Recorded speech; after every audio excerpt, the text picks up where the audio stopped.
Imagine possessing a credit card with no limit, a private jet on standby, and a lifestyle defined by absolute excess, yet finding yourself standing on a blistering concrete corner, stomach hollow with genuine hunger, invisible to the world rushing past you.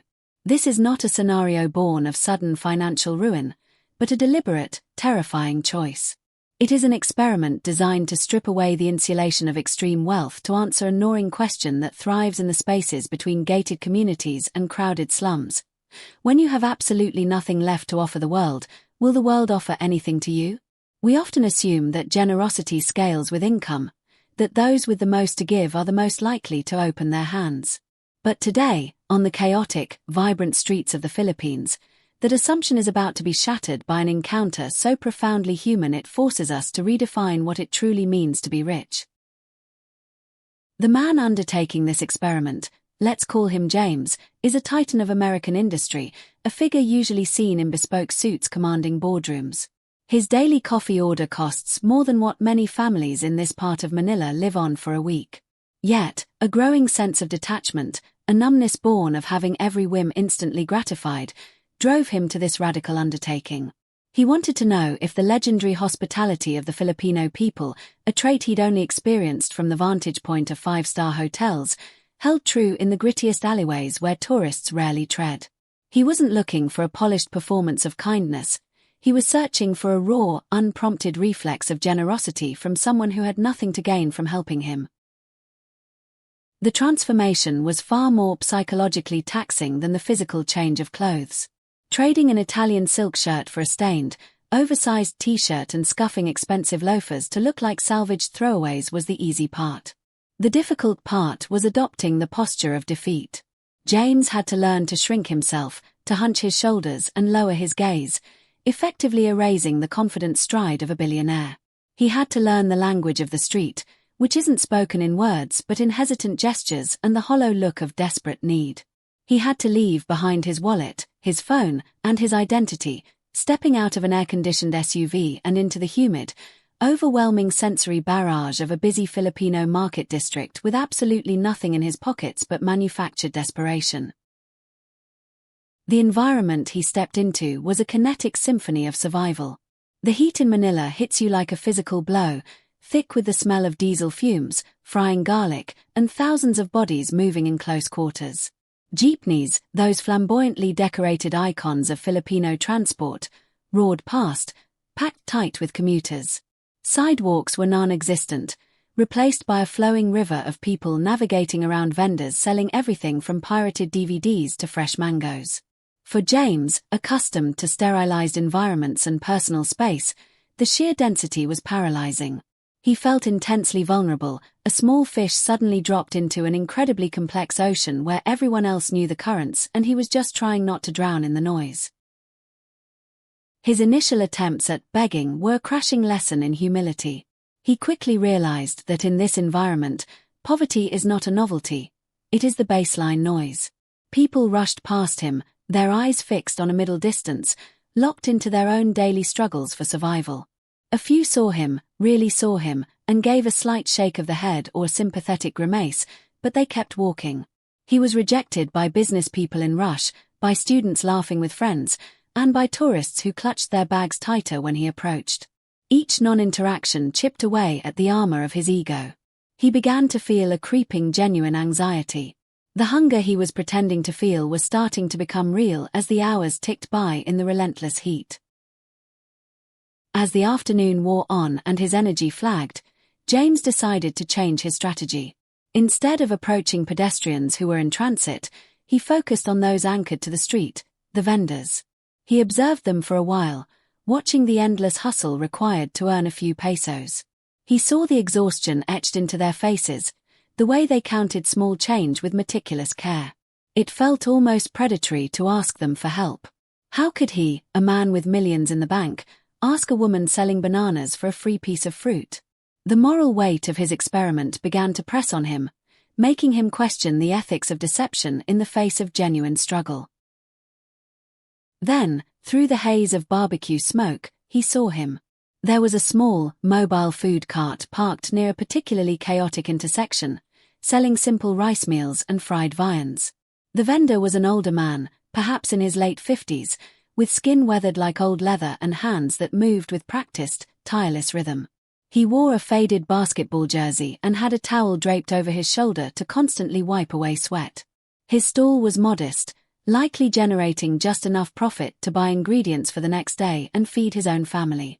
He looked exhausted, yet there was an easiness to his interactions with customers, a ready smile despite the grind. James took a deep breath, his stomach genuinely growling now, and slowly walked toward the cart, preparing for what he assumed would be the hardest rejection yet. James approached the cart tentatively, ensuring his body language conveyed not just hunger, but a complete lack of threat. He stood slightly off to the side, watching the vendor scoop garlic rice onto a paper plate for a paying customer. The aroma of soy sauce and fried chicken was intoxicating to a man who hadn't eaten since the previous night to prepare for this moment. He waited until there was a lull in the customers, until the vendor finally looked up and acknowledged his presence with a questioning raise of eyebrows. James didn't need to act much. The heat and the hours of walking had left him genuinely parched and weary. He gestured to his stomach, then to his mouth, his voice rasping slightly as he spoke a few basic words of English mixed with a plea that transcended language. Please. Hungry. No money. The vendor stopped wiping down his counter. He didn't immediately shoo James away, nor did he recoil in disgust as some others had. Instead, he paused, his eyes scanning James from his dusty sandals to his sweat-matted hair. It was an assessment, sharp and experienced. In the streets of Manila, vendors see every type of hustle imaginable. They can spot a fake a mile away. James held his breath, wondering if his act was failing, wondering if the luxury of his previous life was somehow shining through the dirt on his face. But the vendor wasn't looking for deception. He was looking for need. He looked past the clothes and straight into James's eyes, recognizing the universal, undeniable look of someone who has hit rock bottom. Without saying a word, the vendor turned away from James and back to his cooking station. James's heart sank, assuming this was a silent dismissal. He began to turn away, ready to accept another defeat, but then he heard the distinct sizzle of fresh food hitting hot oil. He looked back and realized the vendor wasn't ignoring him. He was cooking for him. The man wasn't just scraping the bottom of a pot for leftovers or handing over something that had been sitting out too long. He was preparing a fresh piece of chicken, taking a generous scoop of hot rice, and ladling a rich, savory sauce over the top. It was the exact same meal paying customers were receiving. The vendor plated the meal, added a small plastic bag containing drinking water with a straw, a common way water is served on the street, and turned back to James. He extended the plate with both hands. There was no condescension in the gesture, no lecture about getting a job, no demand for gratitude. It was a transaction stripped of all judgment. One human had food, another needed it, and so the gap was bridged. James hesitated, overwhelmed by the simplicity of the act. He reached out with shaking hands to take the plate, his thank you barely audible, choked off by a lump in his throat that had nothing to do with acting. He sat down on a low plastic stool near the cart, clutching the paper plate like it was fine china. The first bite was a revelation. It wasn't Michelin-star cuisine, but the salty, savory flavors were the best thing he had ever tasted in his life. As he ate, the vendor continued working, occasionally glancing over to make sure James was okay, offering a small, encouraging nod. He didn't treat James as a spectacle or a charity case. He treated him like a guest at his very humble table. The vendor even shooed away some flies that were buzzing near James's plate, a small, protective gesture that spoke volumes. As James finished the meal, scraping the last grains of rice from the plate, the vendor took a short break and sat on a stool nearby, lighting a cigarette. He gestured to the empty plate and asked in broken English, "Good?" James nodded vigorously, patting his stomach. They sat in companionable silence for a moment amidst the roar of the street.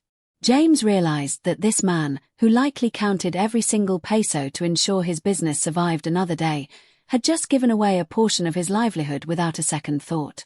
He hadn't just given food, he had given dignity. James felt a profound shift occurring inside himself, a cracking of the cynical armor he had built up over years of cutthroat business deals. He looked at the vendor, This man whose name he didn't even know, and saw a richness that his billions could never buy. He realized how impoverished his own worldview had been, thinking that security only came from accumulation. Here was a man living on the edge, yet his reflex was generosity, not hoarding.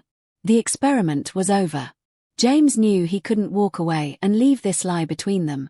It was time for the truth, no matter how uncomfortable it might be.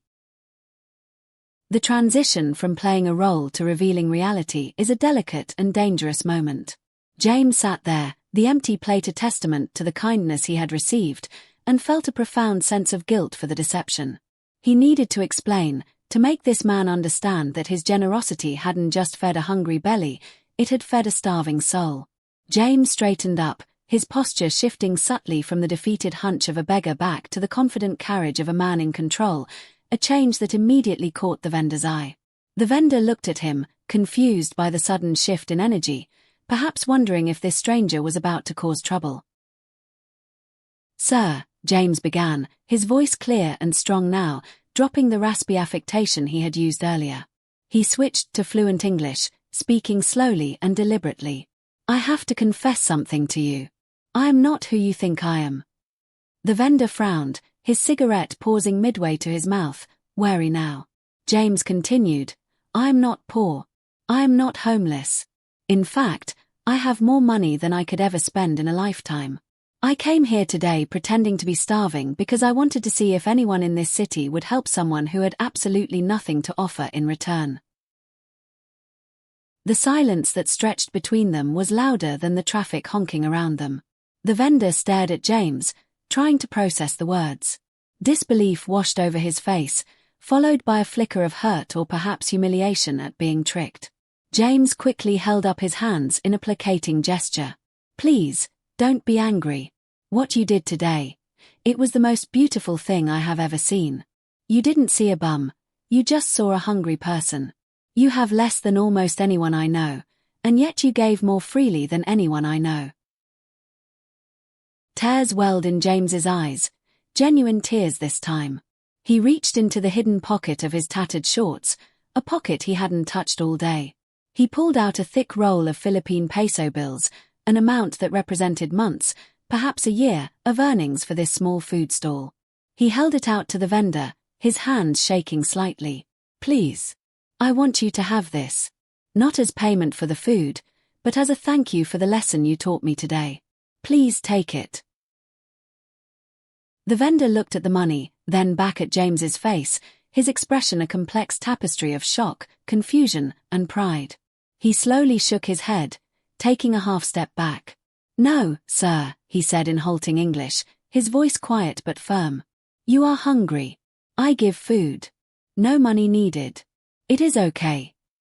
The refusal was stunning. Even when faced with a life-changing amount of cash, the man's initial instinct was to stick to the purity of his original act. He hadn't given the food as a transaction. He had given it because it was the right thing to do, and accepting payment felt like cheapening the gesture. James had to insist, pressing the money into the man's calloused hand, explaining that it would bring him joy to know the vendor's family would be comfortable for a while. Finally, reluctantly, the vendor accepted. He looked down at the cash in his hands, his shoulders shaking slightly as the reality of the situation hit him. When he looked back up, his eyes were wet. He didn't say thank you to James. Instead, he looked up at the sky and whispered a prayer of gratitude. The roles had completely reversed. The billionaire was the one feeling an overwhelming debt of gratitude, and the street vendor was the benefactor who had changed a life.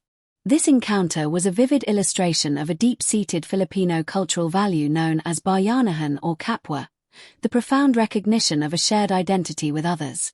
In this worldview, when you see someone suffering, you don't see a stranger. You see a reflection of yourself, and helping them is a natural reflex, not a calculated decision. The vendor didn't need a bank account to be rich in spirit. His wealth lay in his connection to humanity.